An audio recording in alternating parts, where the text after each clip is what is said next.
Welcome to the Health Chats podcast. Today, I am sitting down with Nick Komodina. Nick is a conscious leader in the online space. He helps people with building their businesses through self-connection, self-leadership, and authenticity. He's also an author of a new book titled Surrender, which should be released shortly after this episode is released.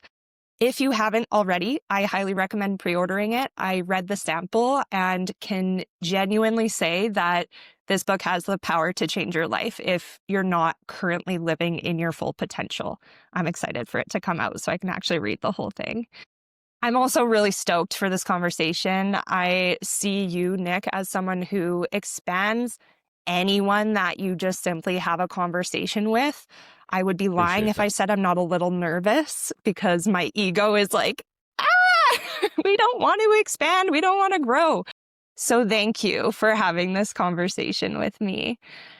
As someone who helps others expand, I want to know from the get-go, what was the moment when you realized you needed to expand yourself first? It's a long story. Short version of it, I had built a life for myself that on paper and on social media looked perfect.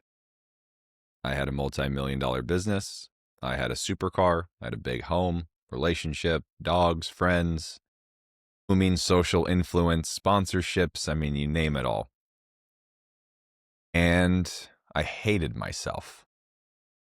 I was spiritually indebted and I was depressed and I didn't know who I was. And I kept thinking that maybe if I buy a supercar, I'll feel happy. Maybe if I make $1 million, I'll feel happy. Maybe if I buy a bigger house, I'll feel happy. And nothing was really working. So I had abandoned myself to build a life that I thought was supposed to make me feel good because I was chasing everybody else's definition of success because I didn't know mine. And when it inevitably all came crashing down, I found myself in my backyard at 3 a.m. with a gun barreled to my head. And that was when I thought, okay, perhaps time to start expanding myself. Yeah. So I obviously didn't do it. I heard a voice in the back of my head say no. It freaked me out. I thought somebody was in the backyard with me and it snapped me out of it. And I walked back inside and I went to sleep. And then I moved back to San Diego and I started my healing journey. And that was when I started going deeper. I found God. I started writing Surrender, the book that's almost ready, on pre-sale now. Grab it in the show notes. Yeah, and I guess Spark Notes, here we are, really. Thank you for sharing. I know this because I read the sample to your book. Yeah, I didn't even know there was a sample. What's the sample? It's I think 7 pages. Oh, I didn't even know that was a thing. Little chunks of, I think, the first one, maybe 2 chapters. But yeah, it intrigued me to want to talk to you, if anything. And also it's here, we're going to get to the deepest part first, just so you can be on the edge of your seat, which is kind of like what you just did here in our conversation. You told us hey, I hit rock bottom. And first, I want to say, as someone who is a huge mental health person, I do a lot of mental health stuff here in my city, lots of events and initiatives to try to bring awareness to it. Yeah, it's fucking sucks when you get that low, when you get to that point. And also, I think it's incredible that you've been able to take something so low and so probably scary, terrifying, and just completely turn it on its head and now make it into something where you're impacting other people's lives too. So what it sounded like is you were experiencing a lot of external world before that. It was the cars and the money and the things and stuff and materialism, right? I'm curious, when you made that shift from creating wealth, financial wealth, to then creating impact, which is what you do now, what did that change look like? A literal change from how you were living your life to what you do now? Well, I think the first thing I have to correct you on is I had riches. I wasn't wealthy. I was rich. I didn't have wealth. And so spiritually, I was broke. I was just in a massive state of internal debt that I didn't know how to pay. So I was lending over the time of 5, 6 years. I was over lending and over leveraging myself, and I put myself in massive debt because I wasn't doing anything for my soul. So I was rich. Now, to make myself wealthy, I had to start focusing on impact. And what's interesting, Kelsey, is when I had that first fitness business, I thought that I was focused on impact. I thought that I was this morally self-righteous coach because I would do everything for my clients. I would FaceTime them if they needed me. They would call me at 10 p.m. when something was happening, and I would always answer the phone. I'd be texting them. They all had my personal number. I had 147 active clients. They all had my personal phone number. And I convinced myself that I just cared so much about my clients. But really, what I cared about was being so entangled in all of their chaos in their life that they saw me as a necessity. So that way I wouldn't be abandoned. So I made them codependent on me and pretended that I was just there for them. What I had to do was walk away from that entire business model. Now, it's not to say that I didn't do great things with that business. We built a lot of things that I was proud of, but the foundation was out of lack. It was out of scarcity. It was out of self-hatred. It was out of selfishness. And I think when we operate from that space, we're looking for external praise to prove to us that we're safe. So we're a very worship-based species. So what we worship is typically where we give our power to. So I was worshiping external praise, which means anytime somebody gave me something that was the opposite of praise, they took all my power. I would have to start praising them and worshiping them to get their praise back. So I had to let all of that go, and I had to start, worshiping myself, first of all. But the issue was I didn't think that I was somebody worth worshiping. Now, there can be people that are going to say you shouldn't worship yourself, you should worship God. I believe it's the same. I believe there is God inside of all of us. And I'm not religious, but I have a relationship with God, and I believe in God consciousness. I believe in the universe. I believe in source. I've experienced it firsthand. So if I can't worship myself, then I can't worship God, because to worship God is to worship his creations, which is us. So I started on this interesting journey to God that wasn't through religion. I had never grown up with any indoctrination to the church in my entire life. So all of my deeper findings of God and spirit and the universe, all of these deep truths, I was just intuitively finding them in my own journey, and it felt so much more sacred to me. And so as I started struggling on my own, I started learning on my own, I started believing in myself, I started letting go of a lot of things that didn't serve me. I started getting out of my own way. I started forgiving myself. I stopped lying. I stopped trying to sell for 4 months. I said, I'm not going to sell anything for 4 months. That was really scary. I let go of the entire business. I had all the social media, everybody on social media breathing down my back, trying to destroy me and attack me during that time. Bad choices were made in my last relationship that were publicized. And I had this just decision. Do I go and defend an old version of me who I don't even resonate with anymore? Or do I just turn my back to it and rebuild myself as somebody new? And I knew my answer.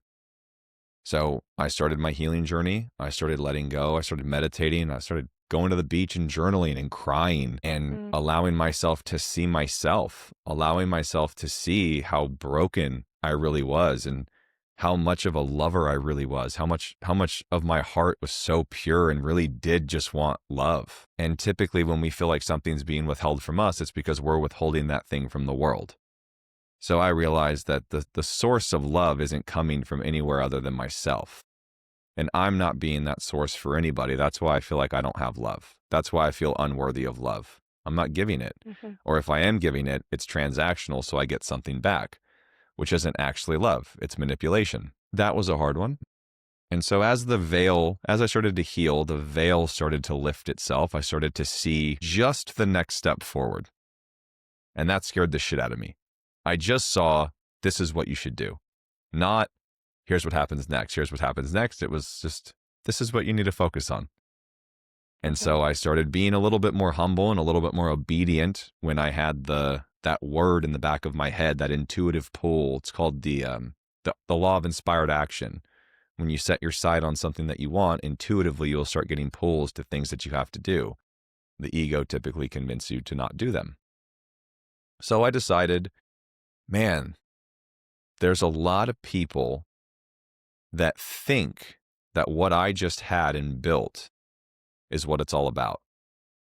And there's also a lot of people that get to the point where they're holding that gun to their head. And there's a lot of people that pull the trigger. So if I've walked down that path and I've walked back from it, maybe I can show people that there's a better way to do it. So I launched a mentorship for entrepreneurs one-on-one, was in my angel number era. So I charged $11.11 a month because abundance. We love it. And yeah, and I signed 30 people in the first week and was like, okay, holy shit, I got something here. And so Mhm. as I was coaching these people and as I was writing my book, I started seeing these synergistic patterns in people. I started seeing that I could clock people at any part of this cycle that I was starting to create. And I have this 6 steps, the straight A's of ascension, I call it. And that's what the surrender is. And I realized that each level of success and healing all comes with a higher level of surrender, a deeper level of surrender to your purpose, Mm. letting go of things that don't matter that you thought mattered. And it's just this continued ego death for what it freaking feels like. Totally. There's something I want to touch on that you said, and it's just like still sitting here with me as you continue to talk. You said that we're creatures of worship and we look for something to worship. And I know, like you said this a few minutes ago, but I kind of want to go back to that because, like, your journey, your own journey, you were then worshiping the external, the money, Hmm. the fame, the whatever it was, cars you mentioned. And then there was a literal voice that you heard, God, universe, what have you, whatever you want to call it, that was like, actually, no, you got to like look inward now. Looking at that voice, would you say that was God speaking to Absolutely. you? I would Yeah. say I would say yes in regards of it being God consciousness, and God consciousness is in all of us. So do I believe Hmm. in God as, guy in a white robe with a big beard in the sky? No. Do I believe God as the sense of the thing that connects all of us? That's consciousness. So I believe God is consciousness. So that's kind of for Yeah. yes, for lack of a better yes. That is, I believe Yeah. it was God. Absolutely. I know, like, talking about spirituality, it's challenging because it's all our own individual experience, while at the same time it's so similar. Like we all feel it and see it and experience it a little bit differently, but what makes us all human, like all of humankind, is that we're all experiencing it if we surrender and let ourselves. So you were starting to get into, you said there were 6 A's. I thought I read 7 A's. Correct me. There's an extra one thrown in there for the book. Okay, amazing. So I want to know that journey then of coming up with the 7 A's of surrender, if that's what they're called. And how do you stay in abundance? Yeah. Well, the easy answer is I lived it. There's a tattoo on the side of my neck here that says surrender because that was the word I kept coming back to at that year of my life. Right after I almost committed suicide, I just kept coming back to this word surrender, surrender, surrender, let it down, lay it all down, lay the armor down, fight free. And there's these aspects of surrender. And I believe the more you surrender, the more abundance you have. Right? The vessel has to be clear, it has to be open, it has to be ready to receive, but you also have to be trusted with what you're asking for. So how do you stay in abundance? Well, if what you currently have isn't getting your attention, your care, your love, why would God give you more? It's very simple. People say, I wish I had Mhm. all of these things. Yeah, but you're neglecting everything you do have. That's why you're not getting more stuff. That's why you don't have fortune, because you think your current state is misfortune. You're missing the point. So Mm. these different steps, the first step is awareness, just like anything. Just, you have to be aware of the things that are going on. So I was starting to become aware that fuck, this might actually be a me thing. Maybe it's not all these other people. Maybe I'm actually objectively a piece of shit right now for how I'm showing up. Okay. Now I'm aware of that. Now I'm aware of this. Now I see that that is what caused that. Now, shit, now I'm seeing that when I was 6, this happened. I'm starting to have all this massive awareness. And it's very overwhelming when somebody gets into the first state of awareness. And we do this thing in our program now. It's the 30-day reset. I cut out all noise, all distractions, all dopamine from all of our students for their first 30 days in the program. And it's the hardest 30 days of their freaking lives. Because in that 30 days, they stop having the world think for them. They stop listening to a podcast every time they walk. They stop doom scrolling. They stop consuming, and they actually sit with themselves for 30 days. And boy, do all of those voices that they've been ignoring get super loud. And there's two camps of people that do this. Oh my God, this is amazing. I'm learning so much about myself, and holy fucking shit, I can't do this. This is so overwhelming. It's making me depressed. No, it isn't. You were already depressed. You were just not aware of it because you were distracting yourself. So now you are meeting this part of yourself that has been asking for your attention, that you've been neglecting for the last 5, 10, 15 years. What a gift that is. And now that you are present with these aspects of yourself that feel abandoned without distraction, how then do you love yourself back to wholeness? But in I order, love that. yeah, Sorry to cut you that's off. just step Yeah, one. that's the first 30 days. The That's reason I feel passionate about that is I'm a yoga teacher too. I teach this practice of slowness, and it's all mm-hmm, mindset, and it started as meditation for me. So you're giving people 30 days of meditation, but with coaching too, mm-hmm, yeah, which I think is the part that, like, from the internet age of people who just consume and they never actually act is mm-hmm, missing. Is they're like, "Oh, I just have to sit with myself." But then they feel these depressed feelings or anxious feelings and they're like, "Oh my God, no, this is terrible. Why would I do this?" yeah. Let me go to the Because doctor and let me get a pill so I don't have to feel this anymore. totally, That's not totally. how it Whereas works. you're really, like, there with them. I don't wanna say holding their hand, but kind of. You're helping them through the pain, not that you're taking them out of it, but you're like, "Hey, we're gonna help you experience true humanness Mm-hmm. instead of distraction." Yeah, well, And then what do you do next? What's after those 30 days? well, it's not necessarily like 30 days and then this. It's just we're doing this, and for your first 30 days, this is also what it looks like. But so just to stick with the phases, right? Phase 1, we have awareness. After phase Mhm. 1, we have phase 2, which is acceptance.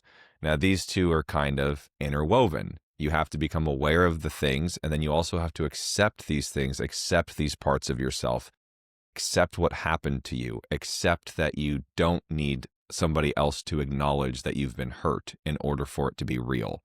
That's hard because most people will sit in a pain or in their suffering until they get validated from the person that hurt them because they think that's what they need to let it go.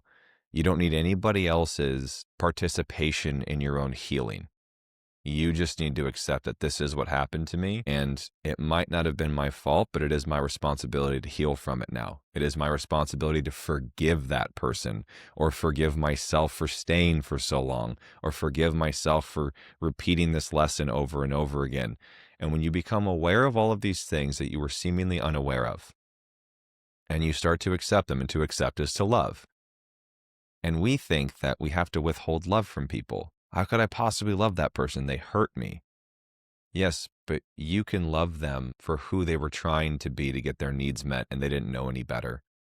You can love them by seeing the pain in their heart, and you can accept the fact that it was done to you because you were somebody who was strong enough to handle it, heal it, and use that as a catalyst to help other people. That doesn't mean that what happened to you was fair. It doesn't mean that it was good, but damn, does it mean that it was worth something.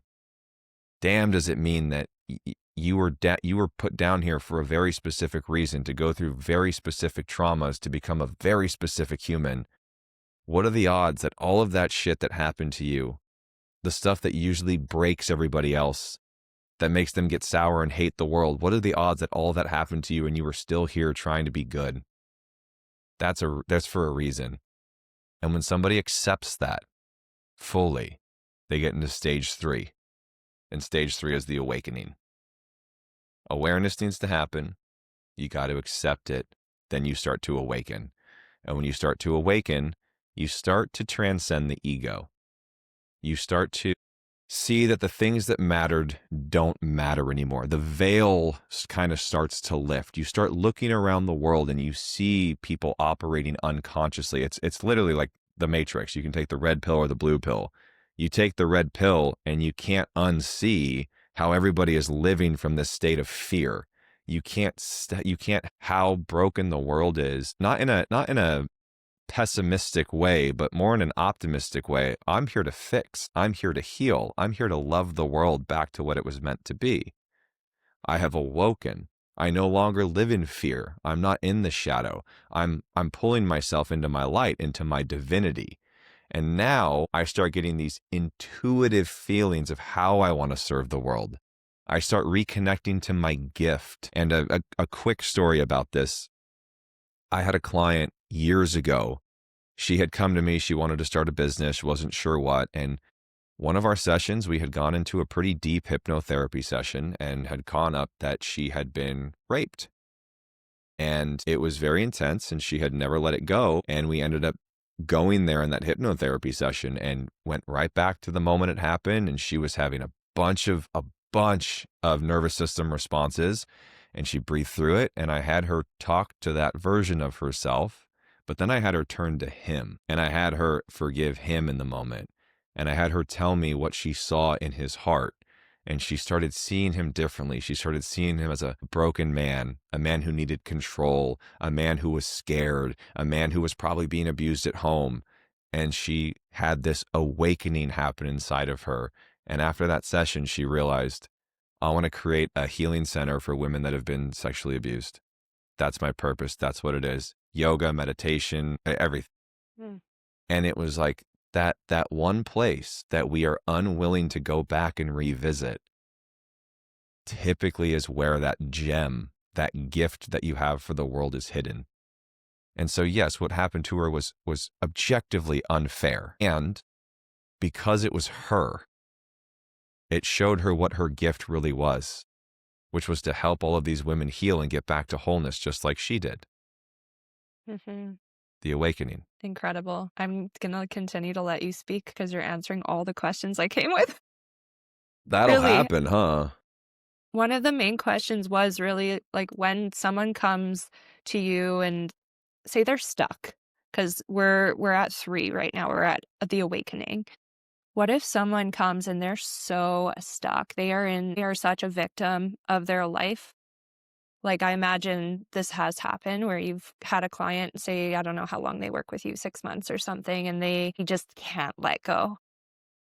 What is that journey? And what is one way, maybe it's like an aha kind of way that you help them get unstuck?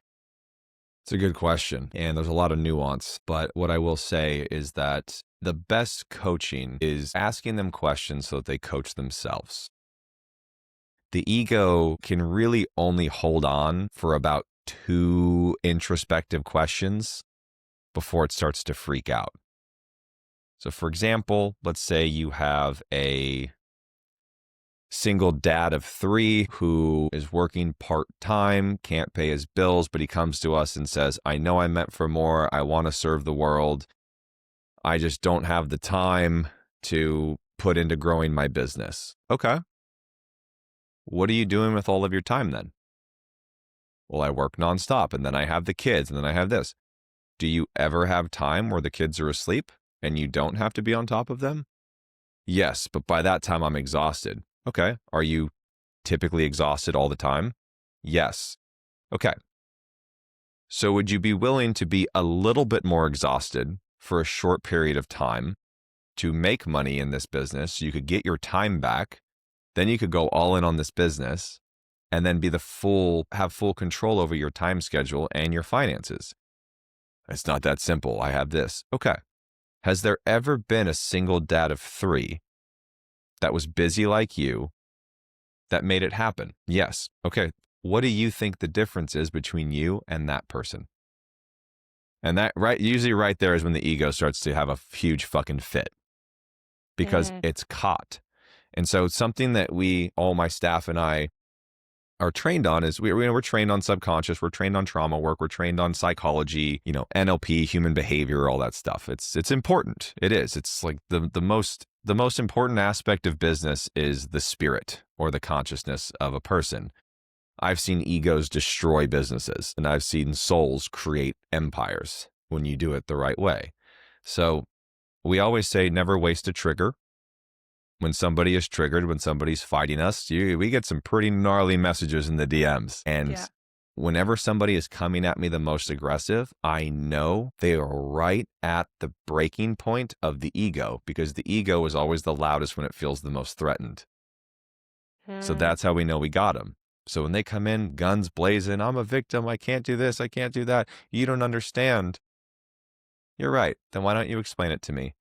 And by the time the ego tries to explain their victimhood, they already realize that they're full of shit.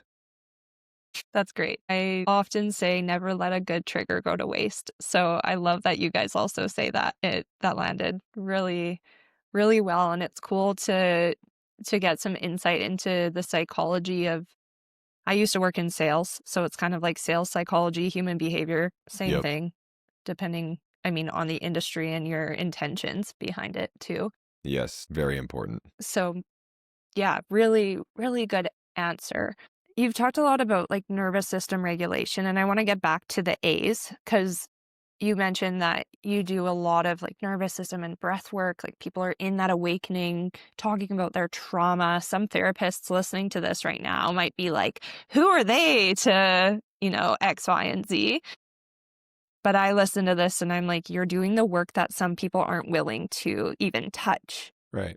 Well, I Actually mean, creates true change. you want to piss off all the therapists, talk therapy just makes you more aware of your problems. It doesn't actually solve them for you. Great tools can Hmm. come from talk therapy, but you go to talk therapy and what do? I have this problem. Okay, tell me more about that. It happened. How long has it been happening? Oh my gosh, how much has that affected you? How many relationships? And now what happens is the person is only focusing on the problem, talking about the problem, becoming more aware of the problem, etc. This is Freudian psychology. We had Freud and we had Adler. And Adlerian psychology is more on the lens of Adlerian psychology actually doesn't even recognize past trauma, which I think is fascinating. And it's Mm, interesting if you think about, well, if we wanted to adopt a psychology to teach people and keep them in a victim state, Freudian psychology kind of helps because we just focus on the problem. Adlerian psychology says, well, you're in the present moment right now. What is your goal and how will you go after it? So, said another way, this is all throughout the Bible, even. It's biblical consciousness. Whatever you are conscious of, you will continue to experience. Instead of speaking about the undesired, only speak of the desired. If you always focus on, this is fun, why do you want to grow your business? And they say, oh, I just want to be out of debt. I'm just sick of all this debt. Well, what are they focusing on, Kelsey? the debt, The debt. obviously. Right. And so all they do is they see all the world and their problems through the lens of, but I have all this debt. But if we say, how much money do you want to be making? And they say, I want to make $6,000 a month. Okay. Why 6,000? Because it'll pay off my debts. Okay. What will you do with $6,000 after your debts are paid? And so what I've just done is I've taken them into a future pacing of self with them not having debt. So now they are consciously creating a reality where debt is not even a thing in their mind. And I just focus on that. And crazy enough, the debt takes care of itself. Now, this isn't to say don't be aware of the things that have happened to you. Don't notice your bad behaviors and correct them. I'm not saying that. People love to cherry pick shit to be offended. What I am saying is that if you always think, speak, and breathe life into the undesired things, don't be surprised if you always have them. Yeah, it's true. True that. I studied NLP as well. And I mean, it's continuous study. And it's essentially this is the analogy I like to use. It's like if you're walking through a field of super tall grass, the first time you do it, it's going to be really hard because the grass is like this high. Second time you do it, it's going to be a little bit easier. Third time you do it, you push the grass down, you have a new pathway. If and when people come and they work with you and they've created those new pathways, how do you help them continue to walk those pathways after they don't have the person who guided them there? Because the old ones, they still exist as our traumas, our past thought patterns, the things we affirmed to ourselves, our past desires, they still do exist there. How do you keep people continuing on the desired path? Well, it's the language that we use. And so reality creation is a big aspect of our coaching. I'm a huge on identity work, huge on reality creation, and that's a large part of things. And I believe energy never lies. I believe your energy is what's going to attract, repel everything and anything in your life. And so when it comes to how do we keep people moving forward is you have to keep people in their creative energy because creative energy is expansive. Once they're in a state of creativity is gone, they restrict themselves, they hide, they stop showing up on social, they stop doing the things that got them there in the first place. So this could be something as simple, and I actually do this every single week in my tier 2 program that I work a little bit more one-on-one with. These are people making about $50K a month. They have a team. It's just different level of leadership in people. But every support call on Tuesday before we go into anything, we do a reality creation intensive. So every week they have 3 to 5 intentions for their future or their desired reality. And we don't do anything, and I have them write them down with a different prompt every time. So they're writing them in different ways, and then we put the list away and we don't think about it at all till next week. And the reason we do this is every week we come back to this and we put intention into the intentions rather. And every week you're just silently and consistently recalibrating yourself and setting your attentions on the things that you do want. So it literally could be something as simple as that. Everybody's different. Everybody has nuance. Some people need a little bit more of a reminder, but there's a lot to be said about closing loops and about repaying spiritual debt. I just made a couple of pieces of content about this. Mhm. And so to have the new thing that you want, if you say, I am insert new desired reality here. Okay, that I am statement is very powerful. That is your identity, and that is who you will start to become conscious of being. And then you will have all of these things. But if you create a new I am statement, and it is for a desired reality, we'll call it further than where you currently are. Intuitively, you will start to think or remember certain loops that need to be closed in order for that reality to start to manifest because you are spiritually in debt. It's like going to the bank and asking for another loan, and they're like, we can't give you a bigger loan until you pay this one back. So you go, fuck, all right. So when I say I want to be this next version of the CEO, I got a memory of me stealing $20 from a friend in high school.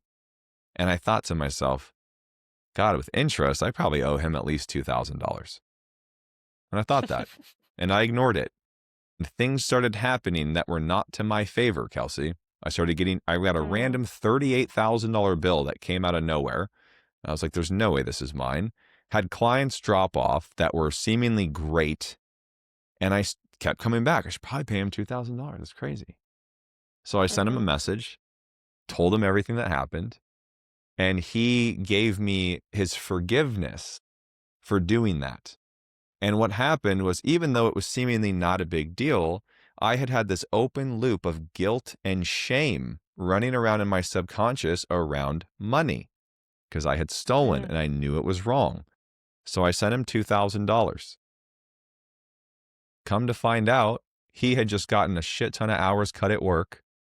And it was the perfect timing because he had a baby shower the next week and he didn't know how he was going to make it. So I sent him another 1,000. And the next week, my team booked 100 calls, qualified clients. Not a coincidence.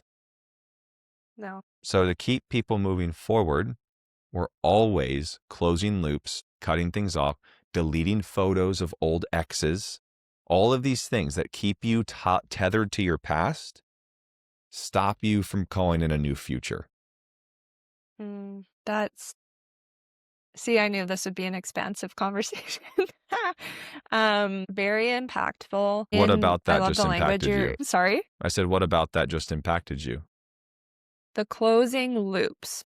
So, I've been talking a lot lately with friends, clients, people about the reason why people are so stressed is because we have all of these unclosed loops in our lives, and thinking of simple ones like not texting people back, having all of these unread emails, whatever it is, saying you're going to do something and not actually doing it, not following through on it. What impacted me, it's hard to put to words because it feels very spiritual. It's just divinity and how it works in my own beliefs and practices. It's like, yeah, that's how it works. Mhm. And a question that does come up for me is, so what about family? So we have our families, which probably keep us in all of these patterns of like unconscious knowing, these loops that are probably open in ways that we can't even begin to explore because we're not awake to it yet. How would you guide someone? And maybe I'm asking from my own experience, who feels like they have that as almost an obligation. And at the same time, it's holding them back from stepping into full power. So, who specifically do you feel obligated to the most? I would say my parents. And Yeah. when you say you feel this obligation to them, what exactly is the obligation that you have? So the obligation is to show up. So we have a family business and I'm a part of the family business. So it's to show up and stay a part of it and stay involved, even though my role in it, it's not what I know my soul is meant to be doing. And so you feel obligated, you feel this obligation to your parents because they have told you that, or because you have created that in your own mind? I've created it in my own mind. Okay. So what's actually happening is you're creating a story and you're assigning meaning to that story to give you what you actually want, which is a reason why you can't go all in on yourself because you're afraid of how successful you could be if you didn't have them holding you back, would be my guess. How convenient. Yeah. I'm willing to bet that your parents felt obligated to give you a life where you felt fully fulfilled, free, and your soul felt happy. So by you keeping an obligation to them that is not real, you're preventing them from keeping their obligation to you, and thus creating an unnecessary tension between the two of you or the three of you that is probably going to or already has started to manifest as some feelings of resentment. We can't help it. When the soul is being held back from its full expression, we start to experience a lot more in-depth emotions from the ego. And so what happens is we keep ourselves places significantly longer than we should be out of fear, out of fake obligations, out of social standards and constructs. And then the relationship that we once felt so pure has to become nasty enough for us to finally move forward. So there's this sense of indecision that you have.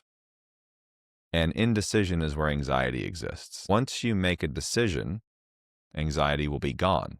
You will have clarity, you will have certainty, and the fear will also be gone. So you tell me, if your parents listened to this podcast and heard you saying that it didn't make your soul happy, how fast would Mm, they kick your ass out of that business? yeah. Oh, they probably will listen and Okay. But then so if you know that they would it'll be not, a conversation. but you know deep down that they would not want you to stay in the business if that was truly how you felt. Yeah. So then we have to get to the real root of what your story is. You are not staying in that business out of obligation to them. You are creating a story that you are obligated to them because that business is safe. Yeah. So if we know that internally your main goal is safety, so most of our goals is safety, peace. Mhm. There's a part of you, or rather there's two parts of you. There's one part of you that says safety is staying with mom and dad in this business that's structured. And there's the other part of you, the soul, that says safety is spreading our wings and flying and showing the world what we're capable of. The issue is that these two parts of you both have a different definition of the word safety. So you Mm, have to redefine what safety truly means for you as a whole so that you can become whole, stop having two conflicting sides, become aware. We just did it. yeah, Now you have to accept it. And once you accept it, the awakening will take care of itself. amazing. Yeah, Thank you. thanks for showing my Yeah. Oh, I mean, I'm just being a human. That's what yeah. I do best, I think. Well, let me ask you this Um, then, Kelsey. yeah. Was everything that we just said true? Yes. Okay. So then what is your next choice or what is your next step that you will immediately make? After this, Mhm. call them, looking at the time. I do have time to call them and invest in a coach, probably you, honestly. It feels, I almost hired you. I think this was like 8, maybe 10 months ago. I don't know the timeline, but I didn't because of fear. And I can admit that. But yeah, it's absolutely a conversation. Well, then I'm going to hold you to integrity that once we get off this podcast, you are going to call your parents and you are going to have a loving, honest conversation with them about where your soul needs to go. And you're going to Mm, liberate you and them because, Kelsey, if you feel it, they feel it. So you get to love all three of you deeper by being honest because the truth is the path of light. The truth is love. Withholding truth is withholding love. that's right. I really appreciate that. Thank you. This conversation, see, you never know where things are going to go, but As such is life, really. that is life. Yeah, Yeah, I it mean, that's is. very brave to do on a podcast. So I also acknowledge you for going there and teeing up that and now publicly announcing that you're going to call them right after this podcast because I'm going to keep you to your word. Oh yeah, I It'll am be a woman of amazing. my word. It'll be Yeah. I amazing. trust that. Yeah. Yeah. So let's continue chatting because I do have more questions. Yeah. Let them out. I want to continue working up the A's. Okay. Yeah. So we've gotten to awakening. Uh-huh. And the next step, which is what I just asked you to do, the next step is application. So now Mm, you've awakened, you see things, you see the next path, you see what you have to do, and now you have to apply all of this new profound sense of awareness, sense of self, sense of purpose, sense of direction, which is beautifully what you just did. Right? It's like I said, you're showing the thank you. method real time, and that's fantastic. Buy my book. So we became aware of something. You accepted that. You saw the bigger picture, which is like, okay, yeah, it is truly in love for me to do these things. And then application. I know exactly what I have to do next to keep myself moving forward in this. So application's kind of pretty fucking straightforward. Apply it. Do it. Action. Everybody thinks that spirituality is passive. I'm just going to sit. I'm going to meditate. I'm going to manifest. God's plan, not mine. I trust God's timing. God's timing is you were born on this timeline. That was God's timing. And what happens is that until you are truly ready for the thing that you are asking for, it won't come. That has nothing to do with God and everything to do with you. Like I said, it's can God trust you with what you're asking for? If you don't have it yet, the answer is no. So I got to do things. I got to become the person. And then once I am that fully trusted person, I'll have it. So now with you, you want to go all in on this business. You want to call in higher clients. You want to call in people that are going to trust you. So if you want that to happen, you have to first be the source of that trust and you have to trust yourself to have this conversation with your parents and fully be all in on yourself. Once you do that and you apply that newfound awareness, we get into the next phase, which is ascension.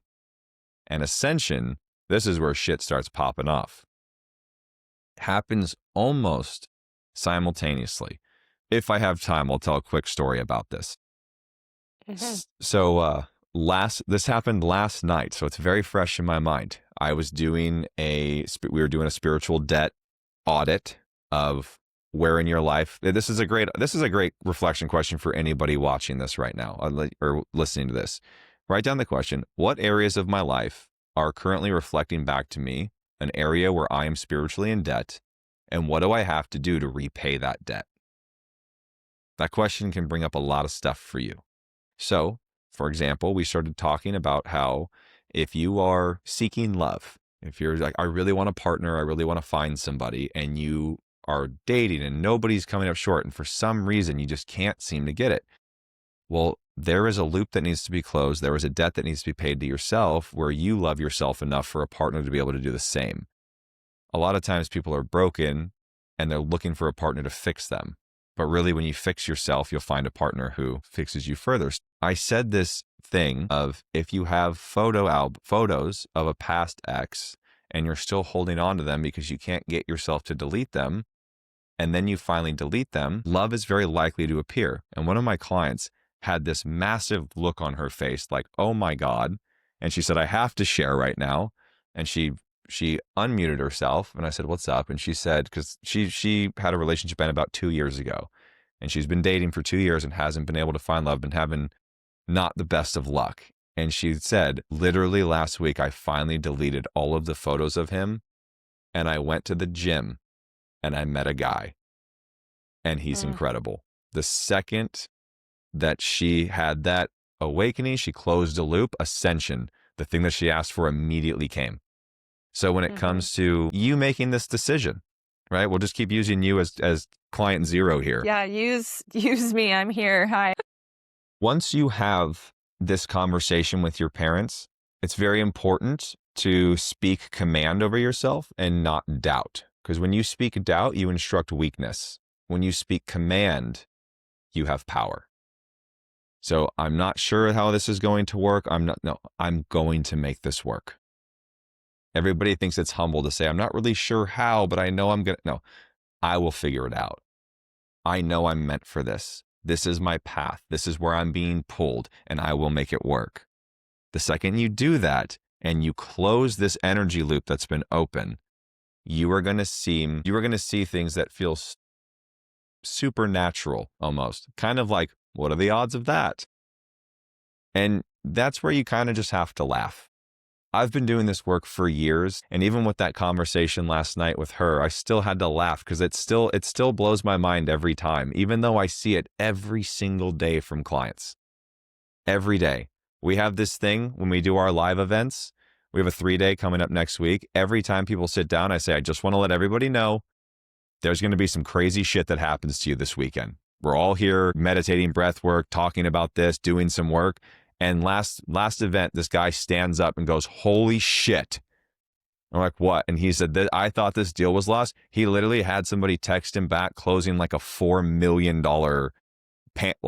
Wow. roofing panel deal. And he was like shaking, couldn't believe it. And all of my Yeah. clients are like, yeah, that'll happen, you know? And so Yeah. it's like, it happens every single time. He had Mhm. closed the loop. He was finally ready. Boom. Seemingly out of nowhere. A lost deal from months ago just decided to randomly text him and say, yeah, we'll give you a couple $1,000,000. What are the Mhm. odds of that? So, ascension. Everything starts to take off. You start to get speed wobbles. There becomes this overwhelming sense of, holy shit, this is really happening. And then if you keep applying, if you stay grounded, you keep doing what you need to do, you break into the final phase, which is abundance. And that's the path. And abundance is not everything is coming to me. Abundance is I am the source of everything. And that is the Mm. difference. People think I want to be financially abundant. Well, abundance is a channel. It goes to and from, to and from. If it just goes to you, you're not a channel, you're a clogged drain. And you can only hold so much before it starts to go somewhere else. Said another way, you have to be blessed so that you can be a blessing for others. So maybe the person listening right now is really on the verge of true financial freedom. Maybe you make a decent amount of money, like you're well taken care of, but it's not what you fully want. I do this Mhm. exercise with my clients. We'll play along. We'll play along with you. Okay, you be the person. Yeah, please. What is an amount of money that if it came up with like a random bill, it was just a big bill. What's the amount of money where you would be like, shit, that's a lot, and also I'll survive. It would suck, but it won't inconvenience my way of life whatsoever. I'll be fine. What's that amount for you that comes up? 20 grand. Okay. So you losing 20 grand wouldn't change your life at all. It'd shake it a little bit, but Yeah, I but would be okay. it wouldn't change your life. Like you would make the same No. amount of money, you would live the same life, you would do it wouldn't change your life at all other than the meaning of I don't have 20,000 in my bank account anymore, correct? Okay. So it wouldn't change your life. We're in agreement. Now, what would happen if you went and gave a homeless person $20,000 and helped them spend it effectively? That would change my life. That would make me feel great. But it would change their life, which is why your life would change. Yeah. So you see, it's funny. I always ask this question to people and they give me a number. Oh, yeah, that would be slightly inconvenient, but it wouldn't change my life at all. Okay, then go do that. And they won't do it. Mm, And they won't do it. And I say, then why are you asking the world for more if you won't even give the world what you currently have? Now, it doesn't have to be, you don't have to go give $20,000 to a homeless person. I'm not saying that. But what do you have to give? mhm. What do you have? Do you have conversation? Do you have an extra 10 minutes? And let's just keep a homeless person as the factor here. Do you have 10 minutes to ask them about their life? Do you have time to learn their name? And I'll say this, in Austin, I know every homeless person on my block. I buy them books, I buy them breakfast, I buy them coffees. I equip them with knowledge, and because that is something that I can do for them that makes me feel good. I am abundant because everywhere I go, I make sure people prosper. It doesn't mean that I give them handouts. I'm just going to pay all your bills. That's where the ego of people comes into play. Well, fine, just pay all their bills forever then. No, because if you Yeah. if you go to a national park, they tell you, please don't feed the wildlife. Do you know why? Why? I Because mean, you shouldn't, but they will be conditioned to wait for handouts and they'll learn how to fend for themselves and they will die. mm, So when you give people handouts, you're not helping them survive. But if I give, and one of the homeless men on my block, his name was Jason. I knew him for many, many months, almost a full year. I bought him Think and Grow Rich. He loved it. I gave him a copy of my book. He said it was better. No, he didn't. And it's funny. I saw him read Think and Grow Rich 3 different times. And every time I walked down on the corner, he had a notebook and he was taking notes, reading this book. And I would stop and ask him, what'd you learn today? And he would say it back to me. And then I'd buy him breakfast and rinse and repeat. And then something started happening, Kelsey. He started asking me different questions. He said, hey, do you know anybody who's trying to get rid of an old iPhone? I just got a new ID and I can start door dashing if I can get a phone. And I said, man, that's amazing. I don't know anybody who has a phone, but I'll tell you what. If you can get a phone, I'll buy you minutes. 2 weeks later, he says, I got a phone. So nice. I went to CVS. I bought every single prepaid minute card that I could find, gave it to him, and then I didn't see him for weeks. Craziest part. I left one thing out of this. He said he was going to start getting a job, so I went upstairs and I got him a whole new outfit from my closet, and I gave it to him so he could have Oh, a that's so wardrobe. kind. Weeks later, we order pizza on Uber Eats, and I get a knock on my door, and I open the door, and there he is in the outfit, delivering the pizza. Huge smile. I literally ran out and almost knocked the pizza over. I hugged him, and he was like, man, I saw your name and I thought it was going to be you. And it was like, genuinely, Kelsey, I think that might have been one of the best moments of my entire life because I didn't do it for him. I just talked to him, believed in him, and he borrowed that belief and he did it himself. Yeah. Infinitely. In that moment, I was so whole and I got nothing from it, quote unquote, right? There was no monetary return for me buying Jason meals multiple times a week. There was no monetary return for me buying him books, giving him clothes, buying him minutes. But that's abundance. You are blessed so you can be a blessing to others. So how you stay in abundance, which is what you asked earlier, but now that we're at this phase, you become the source for as many things as you can. That's it. And so if we take the steps, right, they're kind of like a cyclical step. So if you put them on the side, they're kind of a spiral and they spiral you up because once you reach this certain level of abundance, time to start all over again. New level of awareness, new level of acceptance, the next awakening. And you could also call an awakening like an ego death, they're kind of one and the same. So that method, I guess, I don't know if I call it a method. It's just like a path, really, that I've just Mhm. observed people on. And you've experienced firsthand Yeah. And you just multiple experienced first. times. Well, you've just experienced the first half. It's time for the second half. Yeah, I know. I'm trying to stay present in this conversation while Well, thinking of, okay, what am I going to do in 5 minutes? But I'll get there and then we'll chat after. if you But I stay have, if you stay right where you sorry. are, you'll know exactly what to do always. Yeah, it's true. It's the unknown. I've got to step into the unknown. And you know what? I really like what you said too, is how it's cyclical going up and it's like, and again, and again, and again. And I'm about to go to Bali on Friday. I have never been. I've done solo travel in It's my great. younger years, but I'm doing this and I had resistance towards it because I was like, well, I've done solo travel. I've had the ego deaths. I've done it. But you saying it's cyclical just made something click in my mind that's like, there's not just one ego death. You got the spiritual ego now. Oh, Yeah. I've done all that. No reason for me to do that again. The ego starts to learn. I know what to say and what to think to keep myself safe. There's always a new level, and that's why you can have fun on the journey. That's why you don't have to take it so seriously. That's why having the ability to observe the thoughts of the ego, right? The thoughts that tell you you're not going to make it, or I can't. Right now, the thought in your head, you can't call your parents and do that. What are you going to do when this happens? And what if this happens and you need them back? It's there. I know it's there because I know the ego very well. And so you just like, it's like if you were to talk to me this whole podcast and I just stare at you like this, You look frozen.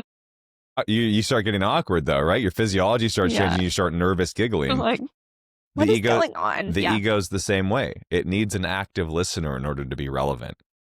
So if you just observe those thoughts and you just poker face it and you're like, okay, that was a very weird attempt to get my attention, then you move on. Oh, this has been such a good conversation. I want to wrap us up now because you've given so much. It's been just over an hour, but I have final few questions, Let's rip it. especially on that cyclical note that you talked about. I'm curious, what are you still working on in your life today? My battlefield is love. I have an incredibly hard time allowing myself to be loved, allowing myself to be praised or acknowledged, and actively working on it for sure.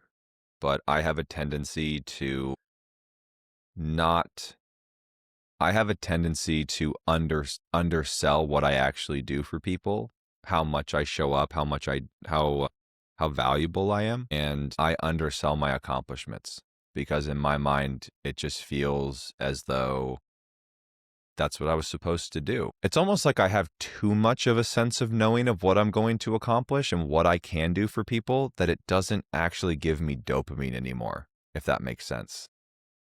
So Mm. it's almost like our 3-day event. I guarantee you we are going to have 100 plus people crying their eyes out, healing, coming back home to themselves, changing their entire freaking lives.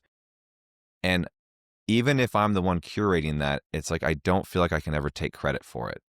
I don't feel like I ever am like, yeah, I did that for them because I know deep down they did it for themselves. So I struggle with acknowledging the work that I do for people, and I struggle with allowing myself to be fully loved.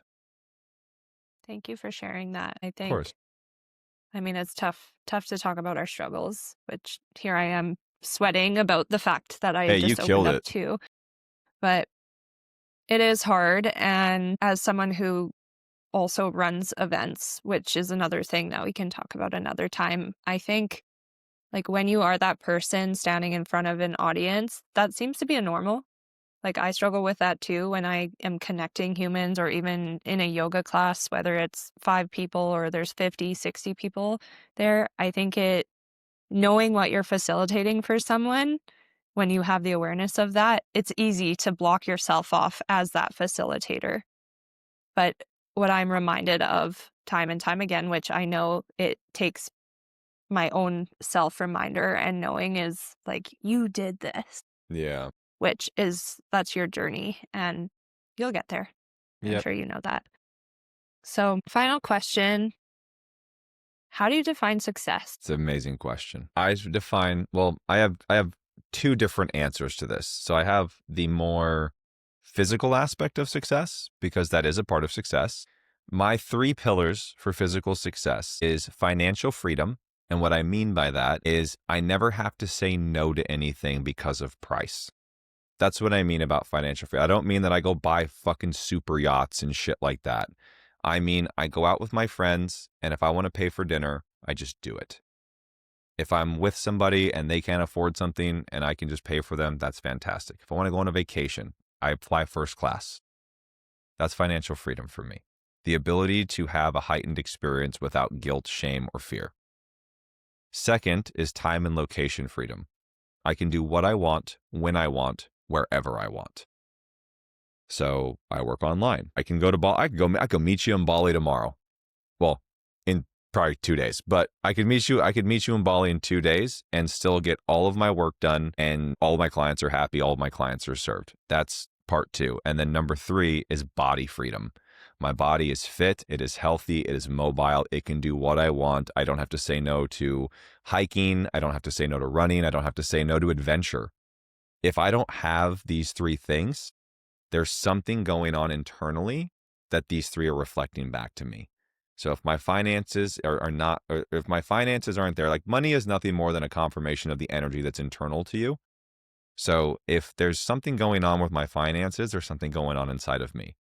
If I'm starting to bunker myself down and get stuck in location prison, then there's something that I'm building the wrong system, right? If my body isn't healthy and I'm gaining weight, I'm eating too much, I'm not pushing myself hard in the gym, and these all have their own spiritual implications. So that's my physical success. The spiritual success is I wake up every single day feeling at peace, grounded, and excited to serve. That's it. That's it. If I have that, if I wake up every day, if I don't get the Sunday scaries, dreading what Monday is going to be, then I'm successful. Too many people overcomplicate success. If you wake up happy, you're successful. That's great. Love that answer. Thank you so much, Nick. Thanks for This has having me. been an incredible conversation. I'm going to And now you get digest to go that have another now. one.